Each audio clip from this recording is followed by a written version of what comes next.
The storyteller. Storytelling is one of the greatest networking skills you can possess when it comes to talking to others and getting others to believe in your message. Ultimately, they may hire you, buy a product from you, promote your services to others, want to become your friend, and so much more. How do you become a great storyteller, though? Well, follow these very simple steps. Number 1, by listening to other people tell stories and repeating the interesting ones to other people, this will become one of the best ways to become a great storyteller. Then, practice makes perfect.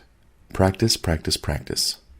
Number 2, another way to become a storyteller is to use your own life experiences, linking lessons and messages in them to situations relating to your current audience, whether it's one person or 100.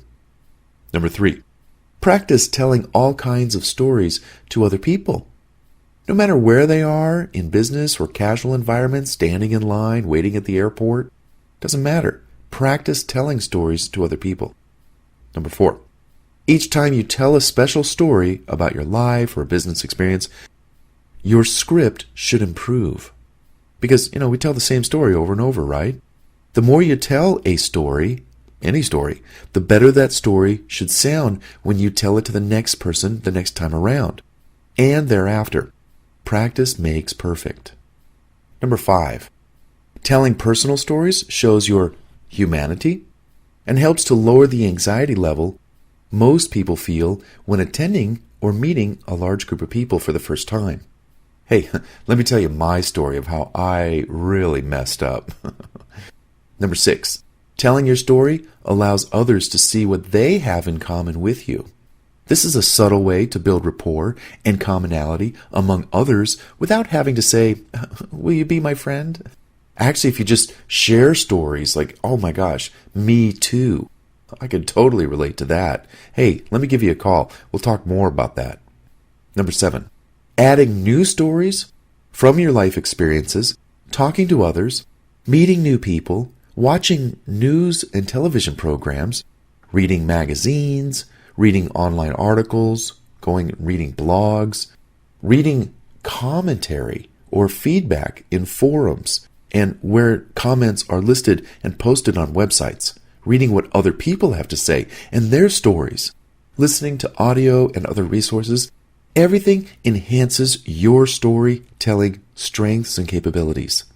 The more stories and information that you absorb, the more thoughts, ideas, facts, and stories you'll have to turn into an unlimited number of featured stories that you can share with others. Don't sell, but instead story-tell your way to impress people.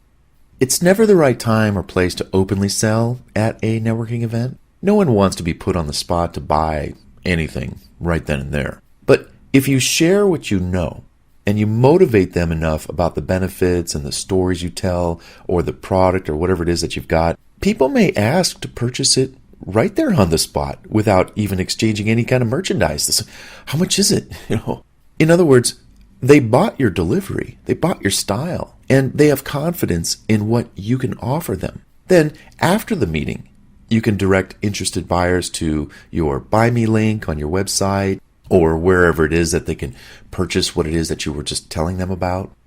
But while networking events might not be the place to sell stuff per se, unless you have a table there and the product is there on the table, and you can buy that, it's right there. This is the time to practice your presentation skills, your storytelling skills to impress them.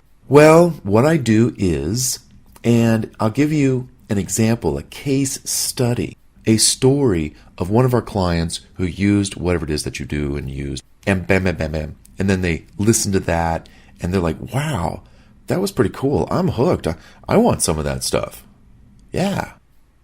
Learn how to present your products and services in such a way that people are actually become inspired to buy from you. So don't sell, but instead story tell to impress. Open-ended questions also do wonders. When open-ended questions are asked, it encourages others to think through their responses. In this way, we learn about what they know, think and feel.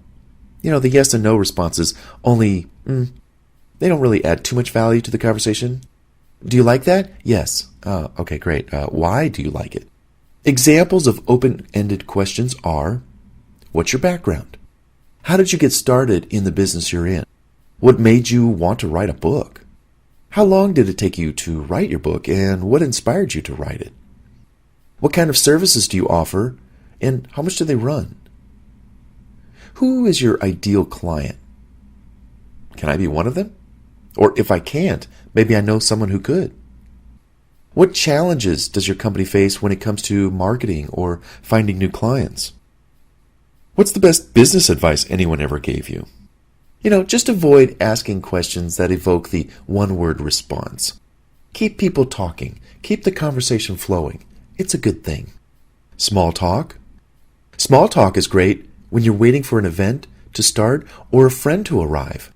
Small talk is the friendly art of talking to people about surface topics that don't go too deep into, what you might really want to be talking about, but you really don't have the time, or it's not really the right place to have such a conversation.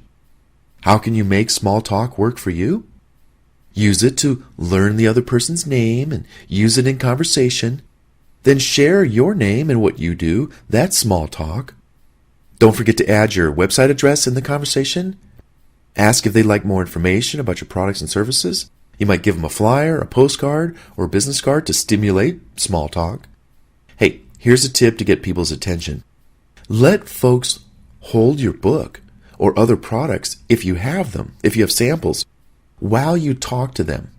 In a brief moment, you give someone a glimpse into your life, your business, what you do, through what it is that you had them hold and what you have to say. To continue a conversation, suggest a time after the event, a phone call, or a meeting to discuss more things in more detail. Small talk usually winds up being big talk, but I mean that in longer conversations.